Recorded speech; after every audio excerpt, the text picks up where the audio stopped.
अस्सलाम वालेकुम my audience. आज का हम लोगों का टॉपिक है वेब कंटेंट। वेब कंटेंट क्या होता है? सबसे पहले तो बनती है आपकी एक वेबसाइट। अब वेबसाइट क्या होती है?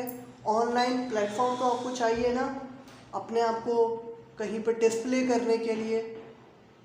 एक प्रैक्टिकल एग्जांपल मैं लेता चलूँ जिससे आपको समझने में आसानी हो। आप कोई भी कारोबार करते हैं फिज़िकली, तो आपको कोई शॉप तो चाहिए ना, कोई प्लेस तो चाहिए ना। सेम इसी तरीके से वेबसाइट है। आपको वेबसाइट तो आप वेबसाइट को ये समझ लें कि वो आपकी एक दुकान है जहाँ पे आप अपना टेक्स्ट, अपनी इमेजेस, अपनी वीडियोस और अपनी ऑडियो के थ्रू ज़्यादा से ज़्यादा ख़रीदार लोगों को बुलाते हैं, उनको अट्रैक्ट करते हैं अपना सामान बेचने के लिए। या तो अपना सामान बेचते हैं, या अपनी सर्विसेज बेचते हैं, या फिर उनको इन्फॉर्मेशन प्रोवाइड करते हैं। आपकी कोई भी काम हो, आप अपनी वेबसाइट के थ्रू लोगों तक पहुंचते हैं और लोग आपकी वेबसाइट के थ्रू आप तक पहुंचते हैं। अब हमारे पास आता है वेबसाइट कंटेंट। कंटेंट क्या होता है? कंटेंट ये होता है how you can communicate with your audience. There are 4 ways. यहाँ पे 4 तरीके होते हैं। Number 1, text. आप कुछ लिख के या कुछ टाइप करके अपनी ऑडियंस से कम्युनिकेट करते हैं। इमेजेस, आप तस्वीरों के थ्रू अपनी ऑडियंस से कनेक्ट करते हैं। वीडियोस, आप मूवीज़ के थ्रू, आप शॉर्ट वीडियोस के थ्रू अपने ऑडियंस से कम्युनिकेट करते हैं। ऑडियो एंड द लास्ट, खाली आवाज़ या साउंड के थ्रू आप अपनी ऑडियंस से कम्युनिकेट करते हैं।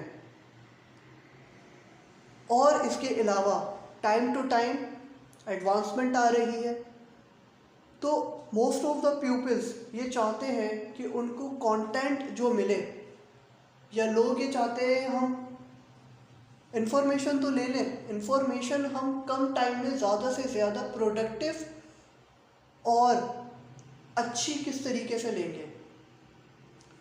तो लोगों का ये कहना है या उनका रुझान है एडवांसमेंट की तरफ या जदीद दौर की तरफ, कि वो चाहते हैं हमें वीडियो की शेप के अंदर या वीडियो के फेस में हमें कंटेंट मिल जाए। वीडियो के फेस में क्योंकि इस वजह से जब उनको वीडियो के बेस में उनको कंटेंट मिलता है या इन्फॉर्मेशन या कोई भी चीज़ उनको प्रोवाइड या उनको इन्फॉर्मेशन वीडियो की बेस में दी जाती है, तो उनको समझने में, उसको अंडरस्टैंड करने में आसानी होती है, जिसके अंदर जिसके अंदर उनके 5 सेंसेस जुड़ जाते हैं। इट मीन्स 5 नहीं तो उनके 2-3 सेंसेस तो जुड़ ही जाते हैं, जिसके अंदर वो इजीली देख सकते हैं, इजीली सुन सकते हैं, जिसके अंदर वो फील कर सकते हैं, इमोशनल अटैच हो सकते हैं। और आने वाले वक्त में मोस्ट ऑफ द पीपल्स या बड़े बड़े मार्केटर्स या बड़ी बड़ी वेबसाइट्स या कंपनीज अपना सारा कंटेंट कन्वर्ट कर रही हैं वीडियो बेस के अंदर। क्योंकि वीडियो बेस के अंदर कन्वर्ट करने का इसलिए क्योंकि डिमांड मार्केट में बहुत है, और जिस चीज़ की डिमांड होती है सप्लाई उसी चीज़ की बढ़ाई जाती है। आई होप कि आपको समझ आया होगा। अपना बहुत ख्याल रखिएगा। Till then, good bye.